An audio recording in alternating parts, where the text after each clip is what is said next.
नमस्कार दोस्तों, डिजिटल गुरुकुल में मैं श्रीकांत आप लोग सबका एक बार फिर से स्वागत करता हूं। दोस्तों, आज हम बात करेंगे आज के आरआरबी एनटीपीसी के सवालों के बारे में।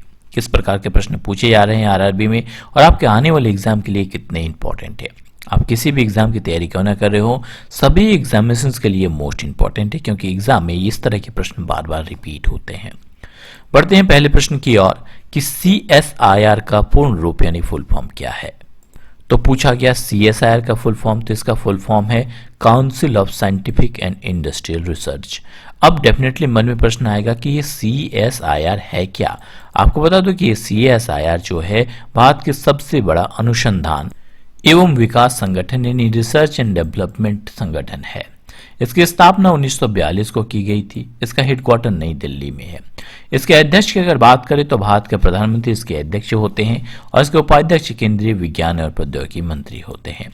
हमारे केंद्रीय विज्ञान और प्रौद्योगिकी मंत्री हैं डॉक्टर हर्षवर्धन। आगे पूछा गया कि ब्लैक पगोडा टेम्पल के नाम से किस मंदिर को जाना जाता है। तो उड़ीसा के सूर्य मंदिर यानी कोणार्क सूर्य मंदिर को हम लोग ब्लैक पगोडा टेम्पल के नाम से जानते हैं। अब जब बात आई है उड़ीसा की, तो उड़ीसा के बारे में कुछ ऐसे प्रश्नों को कवर करते हैं जो बार बार पूछे जाते हैं। जैसे उड़ीसा के मुख्यमंत्री कौन है? नवीन पटनायक। उड़ीसा की राजधानी कौन सी है? भुवनेश्वर। उड़ीसा के राज्यपाल कौन से हैं? गणेशी लाल। उड़ीसा में लोकसभा सीट कितनी है? 21। राज्यसभा सीट कितनी है? 10 और विधानसभा सीट 147 है। उड़ीसा हाईकोर्ट की बात करते हैं। यहाँ के हाईकोर्ट की स्थापना हुई थी 3 अप्रैल 1948 को। रिसेंटली एग्जाम में पूछा गया कि उड़ीसा हाईकोर्ट के मुख्य न्यायाधीश कौन है? तो JS मुरलीधर जी इसके मुख्य न्यायाधीश है। अच्छा, रिसेंटली एग्जाम में यह भी पूछ लिया गया कि खेलो इंडिया यूनिवर्सिटी गेम्स का पहला संस्करण कहां खेला गया था। तो ये उड़ीसा की राजधानी भुवनेश्वर में खेला गया था।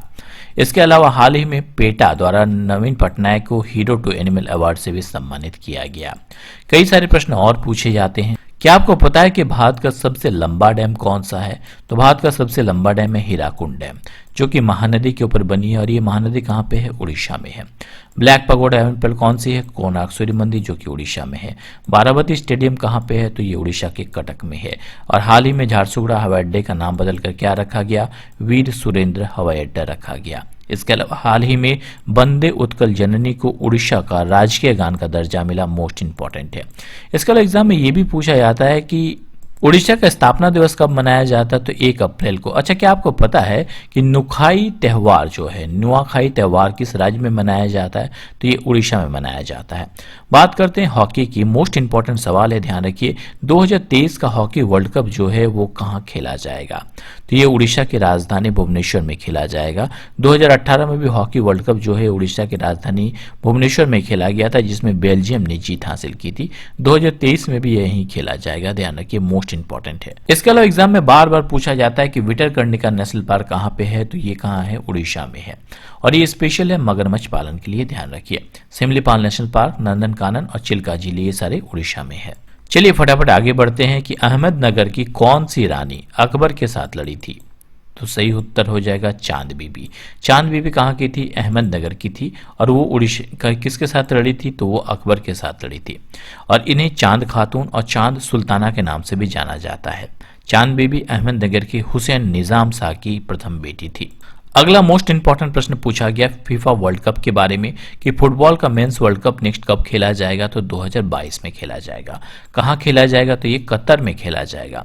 अच्छा, क्या आपको पता है कि फुटबॉल का पहला वर्ल्ड कप कहाँ खेला गया था? तो 1930 में खेला गया था उरुग्वे में। और जीत हासिल की थी किसने? उरुग्वे ने। लास्ट कब खेला गया था? 2018 में रशिया में खेला गया था। और जीत किसने हासिल की थी? तो फ्रांस ने। अब कब खेला जाएगा? 2022 में खेला जाएगा। इसका 22वां संस्करण होगा, जो कि कतर में 2026 में खेला जाएगा। कनाडा, मैक्सिको और यूनाइटेड स्टेट में संयुक्त रूप से। अच्छा, इसे ऑर्गेनाइज कौन करती है? जैसे कि क्रिकेट में जो वर्ल्ड कप होता है उसे ऑर्गेनाइज करती है कौन? BCCI भारतीय क्रिकेट को ऑर्गेनाइज करती है। और जो वर्ल्ड कप होता है उसे ऑर्गेनाइज करती है ICC, ध्यान रखिए। इसी प्रकार से जो फुटबॉल का वर्ल्ड कप होता है उसे ऑर्गेनाइज करती है फीफा। फीफा का हेडक्वार्टर कहाँ पे है? ज्यूरिख, स्विट्जरलैंड में है। और 1904 में इसका फाउंडेशन हुआ था। आगे प्रश्न पूछा गया कि भारत का पहला सुपर कंप्यूटर कौन सा था? तो भारत का पहला सुपर कंप्यूटर का नाम था परम, ध्यान रखिए। कौन सा? परम। अब इसे बनाया कब गया था? 1991 में बनाया गया था परम 8000 के नाम पे। यह भारत का पहला खुद का सुपर कंप्यूटर था।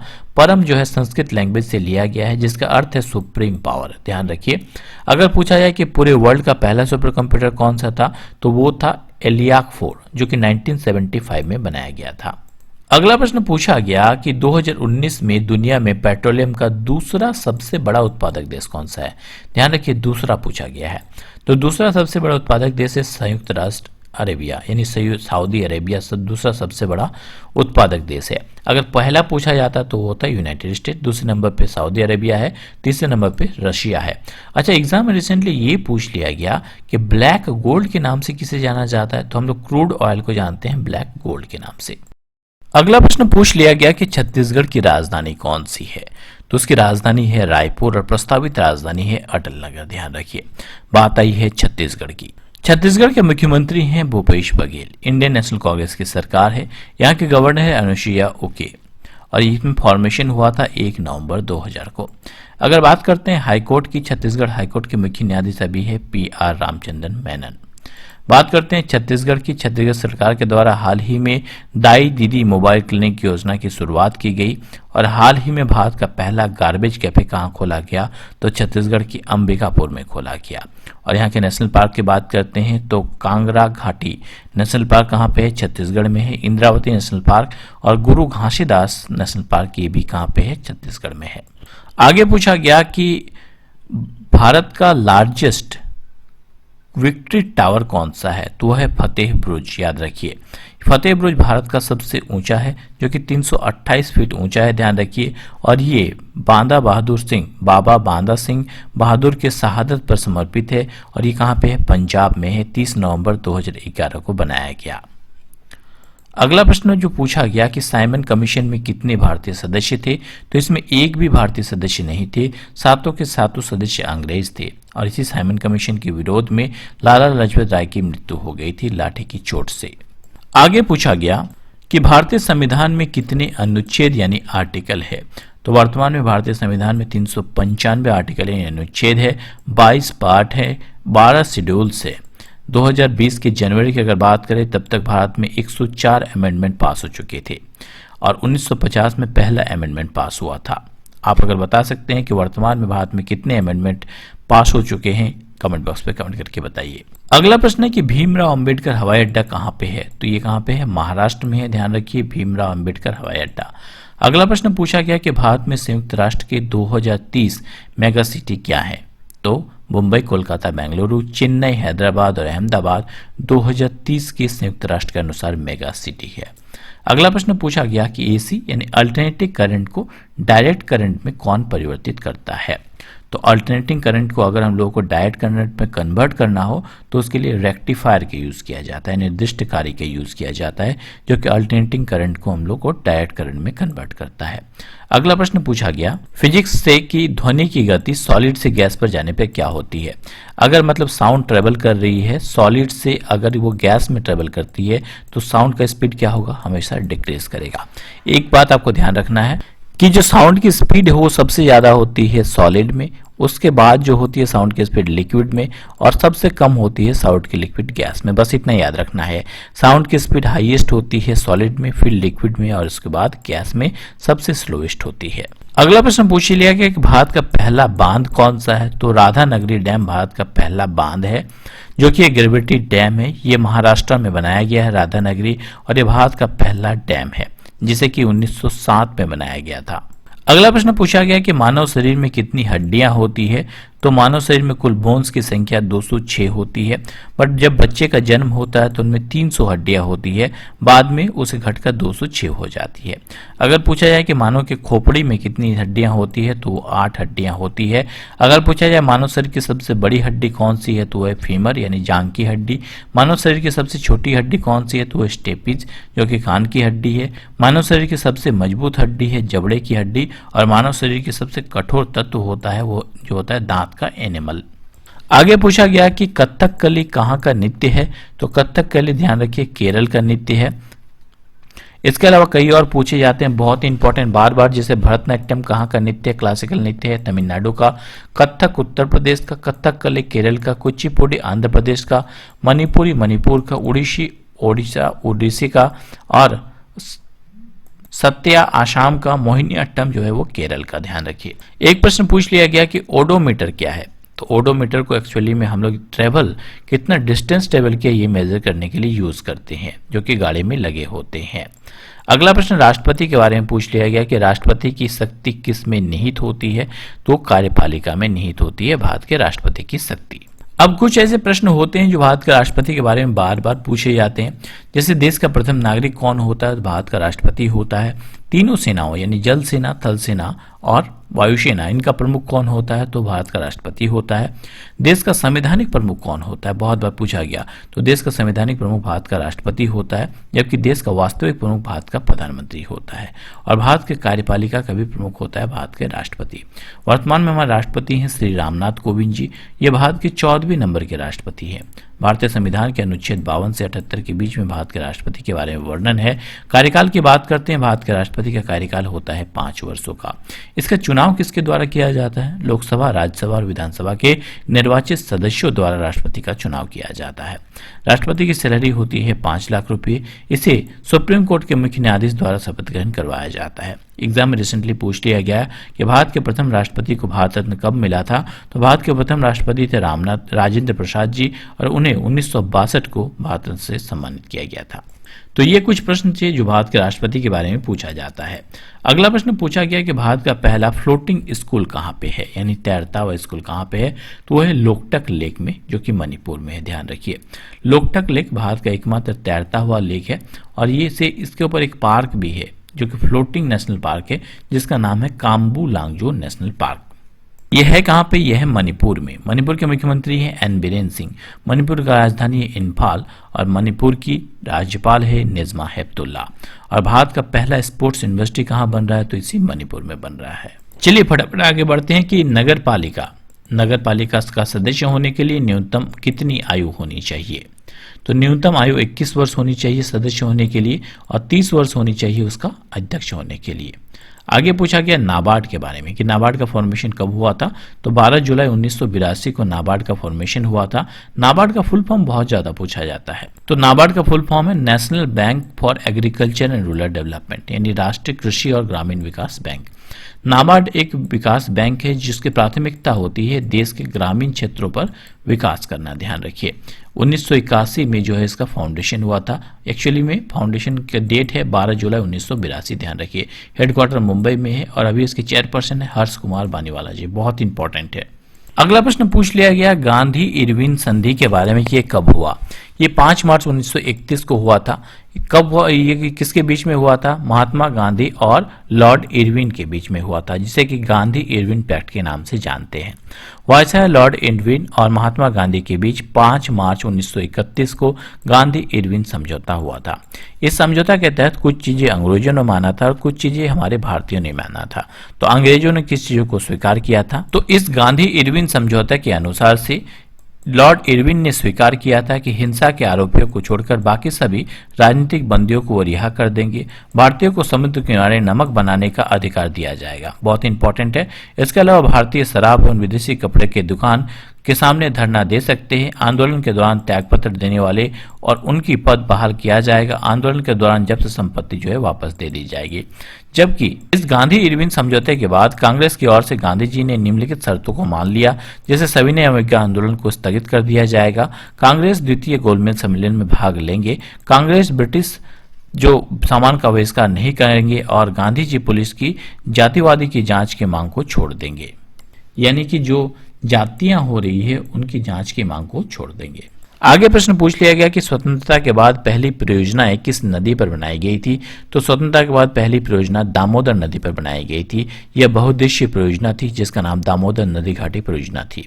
यह 7 जुलाई 1948 में अस्तित्व में आई थी, और ध्यान रखिए यह परियोजना भारत की अधिकांश परियोजना के तहत अमेरिका की टेनेसी घाटी परियोजना पर आधारित थी। ध्यान रखिए, और इसका नियंत्रण डीवीसी के द्वारा किया जा रहा था। अगला प्रश्न पूछ लिया गया चौसा की युद्ध के बारे में। चौसा का युद्ध यानी बैटल ऑफ चौसा के बारे में। ये किसके बीच में लड़ा गया था? तो ध्यान है कि चौसा का युद्ध मुगल साम्राज्य हुमायूं और सूरी के साम्राज्य जो शेरशाह सूरी के बीच में लड़ा गया था, यानी हुमायूं और शेरशाह सूरी के बीच में ये लड़ा गया था। 26 जून 1539 को लड़ा गया था, जिसमें जीत किसकी हुई थी? इसमें शेरशाह सूरी की जीत हुई थी। ध्यान रखिए, बहुत ही इंपॉर्टेंट है चौसा का युद्ध। अगला प्रश्न पूछ लिया गया, इसरो के फाउंडर कौन है? तो विक्रम साराभाई इसरो के फाउंडर है। विक्रम साराभाई को ही भारत में अंतरिक्ष कार्यक्रमों का संस्थापक माना जाता है। 15 अगस्त 1969 को इन्होंने इसरो का फाउंडेशन किया था। बात करते हैं इसरो के बारे में। फुल फॉर्म है Indian space research organisation. Headquarter Bengaluru में है। 15 अगस्त 1969 को फॉर्मेशन हुआ था और वर्तमान में इसके डायरेक्टर हैं के सिवान। मोस्ट इंपॉर्टेंट है, ध्यान रखिए। अगला प्रश्न पूछा गया कंप्यूटर से कि 1 निबल इक्वल टू कितना होता है? तो 1 निबल बराबर 4 बिट होता है। कंप्यूटर में डाटा की सबसे छोटी इकाई कौन सी होती है? तो वो बिट होती है। इस लिस्ट के बारे में बार बार प्रश्न पूछे जाते हैं, जैसे कि रिसेंटली एग्जाम में पूछ लिया गया कि 1 MB बराबर कितनी KB होती है? तो 1024 KB होता है। अगला प्रश्न पूछा गया भारतीय राष्ट्रीय कांग्रेस का पहला ग्रामीण सम्मेलन कहाँ आयोजित किया गया था? तो ये फैजपुर में आयोजित किया गया था और ये 51वां नेशनल कॉन्फ्रेंस था जो कि फैजपुर में आयोजित किया गया था 1936 में। ध्यान रखिए, इसमें पंडित नेहरू जो है इसके प्रेसिडेंट थे। अगला प्रश्न पूछा गया कि तात्या टोपे किस क्रांति से संबंधित है? तो 1857 की जो क्रांति हुई थी उससे संबंधित है तात्या टोपे। ध्यान रखिए, 1857 की क्रांति के नायक के रूप में उन्हें जाना जाता है और 1857 में स्वतंत्रता संग्राम की नींव उन्होंने रखी थी और तात्या टोपे का वास्तविक नाम जो था वो रामचंद्र पांडुरंग था। बहुत इंपॉर्टेंट है, ध्यान रखिए। 1857 के नायक थे कौन? तात्या टोपे। और अपने दोस्त मान सिंह की गद्दारी के कारण ब्रिटिश सेना ने उन्हें गिरफ्तार कर मौत के घाट उतार दिया था। अगला प्रश्न पूछा गया कि रॉक साल्ट का केमिकल नेम क्या है? तो NaCl इसका केमिकल नाम है। अगला प्रश्न पूछा गया कि गांधी जी 1917 में चंपारण सत्याग्रह किन के बुलाने पे गए थे? तो राजकुमार शुक्ल के बुलाने पे 1917 में चंपारण गए थे महात्मा गांधी। अगला प्रश्न पूछा गया कि सौभाग्य योजना किससे संबंधित है? तो ये हर घर बिजली पहुंचाने से संबंधित है। योजना के तहत मुफ्त बिजली कनेक्शन दिया जाता है और देश के जिन इलाकों में बिजली नहीं पहुंची वहां इस योजना के तहत बिजली पहुंचाया जाता है, जिसमें 5 LED बल्ब और 1 पंखा चलाना अनिवार्य है। अगला प्रश्न, बलवन ने दिल्ली पर कब से कब तक राज किया? तो 1266 से लेकर 1287 तक राज रहा बलवन का। अगला प्रश्न कि बहादुर शाह जफर को गिरफ्तार करने के बाद कहां भेजा गया था? तो बर्मा के रंगून जेल में भेजा गया था बहादुर शाह जफर को गिरफ्तार करने के बाद। अगला प्रश्न पूछा गया कि सेल के पावर हाउस के रूप में किसे जाना जाता है? तो कोशिका का जो पावर हाउस है उसे माइटोकॉन्ड्रिया के नाम से जाना जाता है। माइटोकॉन्ड्रिया को पावर हाउस ऑफ सेल के नाम से जाना जाता है। माइटोकॉन्ड्रिया ऑक्सीजन जलाकर ऊर्जा उत्पन्न करती है। अगला प्रश्न, बांग्लादेश में भारत के वर्तमान में राजदूत कौन है? तो वीर दुर्स्वामी जी वर्तमान में राजदूत है बांग्लादेश में भारत के। अगला प्रश्न, 2011 की जनगणना के अनुसार भारत में सबसे ज्यादा पॉपुलेशन यानी आबादी किस राज्य में है? तो वह है उत्तर प्रदेश में। पहले नंबर पर उत्तर प्रदेश है, दूसरे नंबर पे कौन सा है? महाराष्ट्र है और तीसरे नंबर पे बिहार है। अगला प्रश्न पूछा गया कि घूमर नृत्य किस राज्य से संबंधित है? तो ये राजस्थान से संबंधित है। बात करते हैं राजस्थान के मुख्यमंत्री हैं अशोक गहलोत। इंडियन नेशनल कांग्रेस की सरकार है। यहाँ के गवर्नर है कलराज मिश्र। राजस्थान की राजधानी है जयपुर। जयपुर को हम लोग पिंक सिटी ऑफ इंडिया के नाम से जानते हैं। अरावली रेंज कहाँ पे है? राजस्थान में है। अच्छा, रिसेंटली एग्जाम में पूछा गया कि राजस्थान के सबसे ऊंचा पर्वत शिखर कौन सा है? तो वह है गुरु शिखर जो कि माउंट आबू के ऊपर बना है। और राजस्थान में एकमात्र खारे पानी की नदी कौन सी है? तो वह है लूनी रिवर। डांस की बात करते हैं, घूमर डांस बहुत ही पॉपुलर है। हाईकोर्ट की बात करते हैं, राजस्थान हाईकोर्ट के मुख्य न्यायाधीश है इंद्रजीत महंती जी। अगला प्रश्न पूछा गया कि हार्ड डिस्क किस प्रकार का स्टोरेज है? तो ये एक सेकेंडरी स्टोरेज डिवाइस है हार्ड डिस्क। अगला प्रश्न, वंदे मातरम कहां से लिया गया है? तो वंदे मातरम आनंद मठ से लिया गया है। ध्यान रखिए, वंदे मातरम हमारा राष्ट्रगीत है जबकि जनगण मन हमारा राष्ट्रगान है। वंदे मातरम को बंकिम चंद्र चट्टोपाध्याय द्वारा लिखा गया है जबकि राष्ट्रगान को रविन्द्रनाथ टैगोर के द्वारा। दोस्तों, आज के लिए इतना ही। जल्द ही लौटेंगे नई वीडियो नई नॉलेज के साथ। तब तक हंसते रहिए, मुस्कुराते रहिए और आपका एक छोटा सा सपोर्ट हमारे लिए बहुत इंपॉर्टेंट हो सकता है। सो वीडियो को लाइक करना मत भूलिए और अगर आप लोगों ने अभी तक सब्सक्राइब नहीं किया तो सब्सक्राइब कर ले और नोटिफिकेशन ऑल पर क्लिक कर दे ताकि मेरी आने वाली वीडियोस आप तक सबसे पहले पहुंच पाए। Thanks for watching my video. जय हिंद, जय भारत दोस्तों।